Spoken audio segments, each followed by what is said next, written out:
ಸ್ವಾಮಿ ವಿವೇಕಾನಂದರು ತಮಾಷೆ ಮಾಡ್ತಾ ಹೇಳ್ತಾರೆ, ಹೆಚ್ಚಿನ ಧರ್ಮಬೋಧಕರು ಅಂತನೋರಿದ್ದಾರಲ್ಲ, ಅವರ ಮುಖದಲ್ಲಿ ಈ ಬಗೆಯ ಯಾವುದೋ ಒಂದು ದುಃಖ, ಯಾವುದೋ ಬಗೆಯ ಚಿಂತೆ, ಯಾವುದೋ ಬಗೆಯ ಶಾಂತಿ ಹೇಳ್ತಕ್ಕಂಥದ್ದು ತಾಂಡವವಾಡ್ತಾ ಇರ್ತದೆ. ಆದ್ರಿಂದಲೇ ಧರ್ಮವನ್ನು ಯಾರು ಇಷ್ಟಪಡುವುದಿಲ್ಲ. ಧರ್ಮ ಅಂತಂದ್ರೆ ಅದೊಂದು ರೋಗ ಹೀಗಾಗಿಬಿಟ್ಟಿದೆ. ಆದ್ರಿಂದ ನಿಮ್ಮ ಧರ್ಮವನ್ನು ನಾವು ನಂಬುವುದಿಲ್ಲ, ನಿಮ್ಮ ಧರ್ಮವನ್ನು ನೀವು ಇಟ್ಕೊಳ್ಳಿ, ಅದೆಲ್ಲ ದುರ್ಬಲರ ಒಂದು ಆಯುಧ ಅಂತ ಈ ರೀತಿಯಲ್ಲೆಲ್ಲ ಅದಕ್ಕೆ ಕೆಟ್ಟ ಮಾತು ಬಂದಿದೆ, ಅಪಪ್ರಚಾರ ನಡೀತಾ ಇದೆ. ಯಾತಕ್ಕೆ? ಧರ್ಮಾನುಷ್ಠಾನ ಮಾಡ್ತಕ್ಕಂಥವರಲ್ಲಿ ಯಾವುದೇ ಬಗೆಯ ಶಕ್ತಿ, ತೇಜಸ್ಸು, ಓಜಸ್ಸು, ಪವಿತ್ರತೆ ಅಂತ ಹೇಳ್ತಕ್ಕಂಥದ್ದು ಕಾಣ್ತಾ ಇಲ್ಲ. ಆದ್ರಿಂದ ಧರ್ಮಾನುಷ್ಠಾನ ಮಾಡತಕ್ಕಂಥವರು, ದೇವರನ್ನ ಅವಲಂಬಿಸಿಕೊಂಡಿರ್ತಕ್ಕಂಥವರು, ದೇವರ ಭಕ್ತರು ಅಂತ ಹೇಳ್ತಕ್ಕಂಥವರ ಜವಾಬ್ದಾರಿ ಬಹಳ ದೊಡ್ಡದು.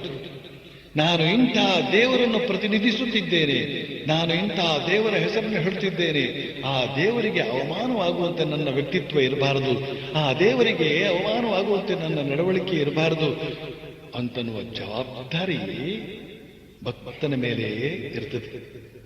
ಪ್ರಶಾಂತ ಗಣಪತಿ ಅಂತ ಹೇಳ್ತಕ್ಕಂಥವನು ಅತ್ಯಂತ ಶಕ್ತಿಶಾಲಿಯಾದಂತಹ ಗಣಪತಿ, ಜಾಗೃತ ದೇವತೆ ಅಂತ ಆಗಬೇಕಾದ್ರೆ ಇಲ್ಲಿ ಬರ್ತಕ್ಕಂಥ ಭಕ್ತರೆಲ್ಲರೂ ಕೂಡ ಶಕ್ತಿಯನ್ನು ತಮ್ಮ ವ್ಯಕ್ತಿತ್ವದಲ್ಲಿಯೇ ವ್ಯಕ್ತಪಡಿಸ್ತಾ ಇರಬೇಕು. ತಮ್ಮ ಪ್ರತಿಯೊಬ್ಬರ ಮನೆಯಲ್ಲೂ ಕೂಡ ಯಾವುದೋ ಒಂದು ಬಗೆಯ ಉತ್ಸವ, ಸಂಕಷ್ಟ ಗಣಪತಿ ಉತ್ಸವ ಮಾಡಕ್ಕೆ ಯಾವಾಗ ಬರ್ತಾರೋ ಮನೆಯಲ್ಲಿ ಸಂಕಷ್ಟ ಇದೆ ಅಂತ ತಾನೇ ಅರ್ಥ. ಯಾವಾಗ ಬರೋದು ನಿಂತು ಹೋಯ್ತು ಆಗ ಗಣಪತಿಗೆ ಆನಂದ. ಯಾಕೆ? ಯಾರ ಮನೆಯೂ ಸಂಕಟ ಇಲ್ಲ. ಹಾಗಾದ್ರೆ ಗಣಪತಿ ಬಳಿಗೆ ಬರೋದು ಬೇಡವೇ? ಬೇರೆ ದಿವಸ ಬರಬೇಡಿ.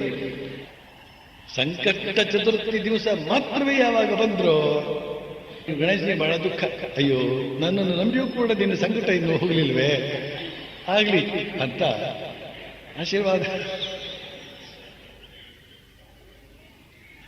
ಸಂಕಷ್ಟ ಚತುರ್ಥಿಯ ದಿನವನ್ನು ಬಿಟ್ಟು ಬಿಕ್ಕದಿರಲು. ಆದ್ರೆ ಈ ಪೂಜಾರಿಗಳು ಇತ್ಯಾದಿ ಎಲ್ಲ ಸಂಕಟ ಚತುರ್ಥಿ ದಿವಸ ಬನ್ನಿ ನಿಮ್ಗೆಲ್ಲ ಒಳ್ಳೆದಾಗ್ತದೆ ಅಂತ ತುಂಬಾ ಹೇಳ್ತಾರೆ. ಯಾಕೆ ಅಂತ ಹೇಳಿದ್ರೆ ಇವರು ಸಂಕಟ ಹೋಗುತ್ತದೆ.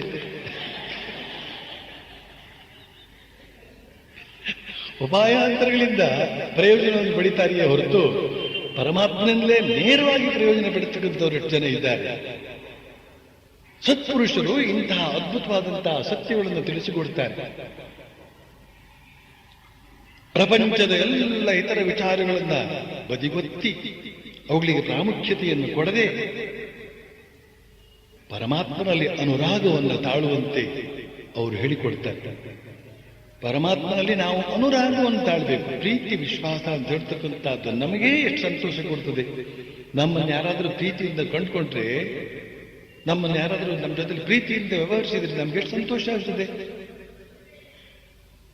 ಹಾಗೆ ದೇವರು ಕೂಡ, ದೇವರಿಗೆ ನಿಮ್ಮ ಹಣ್ಣು ಕಾಯ ಅಲ್ಲ ಬೇಕಾದದ್ದು, ಹಣ್ಣಾದಂತಹ ಮನಸ್ಸು, ಪರಿಪಕ್ವವಾದಂತಹ ಮನಸ್ಸು, ಪ್ರೀತಿಯುತವಾದಂತಹ ಮನಸ್ಸು.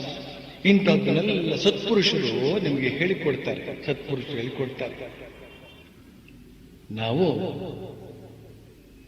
ಈ ಧಾರ್ಮಿಕ ಮನೋಭಾವದಿಂದ ಎಂತಹ ಅದ್ಭುತವಾದಂತಹ ಶಕ್ತಿಶಾಲಿಯಾದ ವ್ಯಕ್ತಿತ್ವದ ನಿರ್ಮಾಣ ಮಾಡಿಕೊಳ್ಳಬೇಕು ಅಂತ ಅನ್ನೋದನ್ನ ಇವತ್ತು ನಾನು ಈ ರೀತಿಯಲ್ಲೆಲ್ಲ ಹೇಳ್ತಾ ಬಂದೆ. ಈ ಒಂದು ದಿಶೆಯಲ್ಲಿಯೇ ಒಂದು ಹಾಡನ್ನು ಹೇಳೋಕೆ ಇಷ್ಟಪಡ್ತೇನೆ. ಕೆಲವರು ಹೇಳ್ತಾರೆ, ದೇವಸ್ಥಾನದಲ್ಲಿ ಯಾಕೆ ಹೋಗ್ಬೇಕು, ದೇವಸ್ಥಾನದಲ್ಲಿ ಮಾತ್ರವೇ ದೇವರಿಲ್ಲದ ಅಂತ ಕೇಳೋರುಂಟು. ನಾನು ಅದಕ್ಕೆ ಹೇಳೋದುಂಟು, ಎಲ್ಲೆಲ್ಲೂ ದೇವರಿದ್ದಾನೆ ಅಂತಂದ ಮೇಲೆ ದೇವಸ್ಥಾನದಲ್ಲಿ ಇರೋದಿಲ್ವಾ? ಆದ್ರಿಂದ ಹೋಗಿ ದೇವಸ್ಥಾನಕ್ಕೆ ಅಂತ.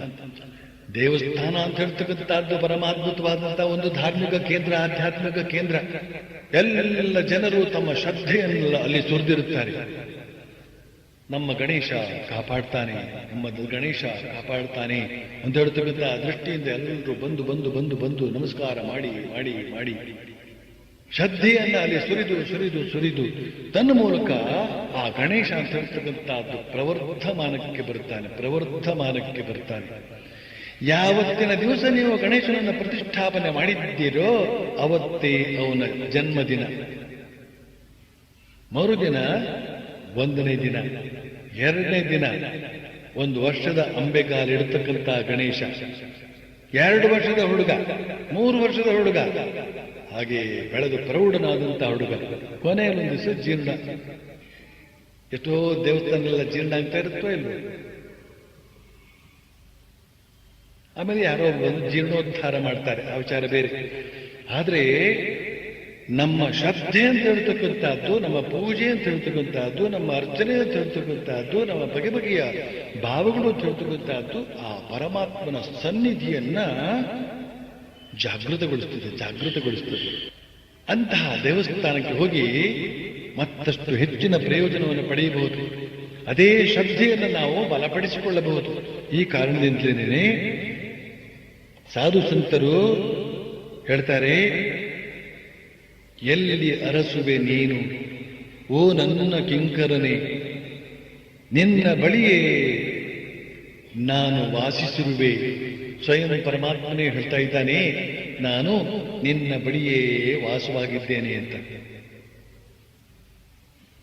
ಜೀವೋ ಬ್ರಹ್ಮೈವನ ಅಪರಃ, ಪ್ರತಿಯೊಂದು ಜೀವದಲ್ಲೂ ಕೂಡ ಅದೇ ಪರಮಾತ್ಮನೇ ಇದ್ದಾನೆ ಅಂತ ಹೇಳ್ತಕ್ಕಂಥ ಮಾತನ್ನು ಋಷಿವಾಣಿ ಹೇಳಿದೆಯಲ್ಲ, ಅದರ ಮೇಲೆ ವಿಶ್ವಾಸ ಇಡ್ತು ಅಂತ ಹೇಳಿದ್ರೆ ಈ ಮಾತಿನ ಕೂಡ ಅರ್ಥ ನಮಗೆ ಹೊಳಿತದೆ.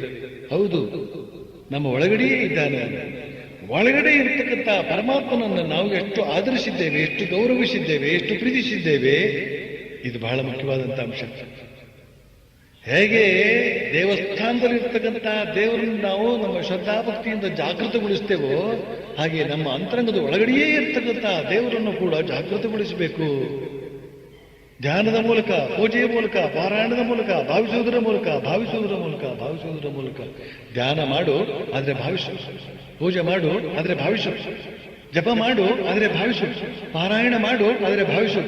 ಈ ಭಾವಿಸುವುದನ್ನು ಹೆಚ್ಚುಗೊಳಿಸದೇ ಇದ್ರೆ ಯಾವ ಪೂಜೆ, ಯಾವ ಧ್ಯಾನ ಕೂಡ ಸಾರ್ಥಕವಾಗುವುದಿಲ್ಲ. ಈ ಭಾವ ಅಂತ ಹೇಗೆ ದೇವಸ್ಥಾನದಲ್ಲಿರ್ತಕ್ಕಂಥ ದೇವರನ್ನು ನಾವು ನಮ್ಮ ಶ್ರದ್ಧಾಭಕ್ತಿಯಿಂದ ಜಾಗೃತಗೊಳಿಸ್ತೇವೋ, ಹಾಗೆ ನಮ್ಮ ಅಂತರಂಗದ ಒಳಗಡೆಯೇ ಇರ್ತಕ್ಕಂಥ ದೇವರನ್ನು ಕೂಡ ಜಾಗೃತಗೊಳಿಸಬೇಕು. ಧ್ಯಾನದ ಮೂಲಕ, ಪೂಜೆಯ ಮೂಲಕ, ಪಾರಾಯಣದ ಮೂಲಕ, ಭಾವಿಸುವುದರ ಮೂಲಕ. ಧ್ಯಾನ ಮಾಡು ಆದರೆ ಭಾವಿಸು, ಪೂಜೆ ಮಾಡು ಆದರೆ ಭಾವಿಸು, ಜಪ ಮಾಡು ಆದರೆ ಭಾವಿಸು, ಪಾರಾಯಣ ಮಾಡು ಆದರೆ ಭಾವಿಸು. ಈ ಭಾವಿಸುವುದನ್ನು ಹೆಚ್ಚುಗೊಳಿಸದೇ ಇದ್ರೆ ಯಾವ ಪೂಜೆ, ಯಾವ ಧ್ಯಾನ ಕೂಡ ಸಾರ್ಥಕವಾಗುವುದಿಲ್ಲ. ಈ ಭಾವ ಧರ್ತಕ್ಕಂಥದ್ದು ಹೇಗೆ ಜಾಗೃತವಾಗ್ತದೆ? ಶ್ರದ್ಧೆಯ ಮೂಲಕ,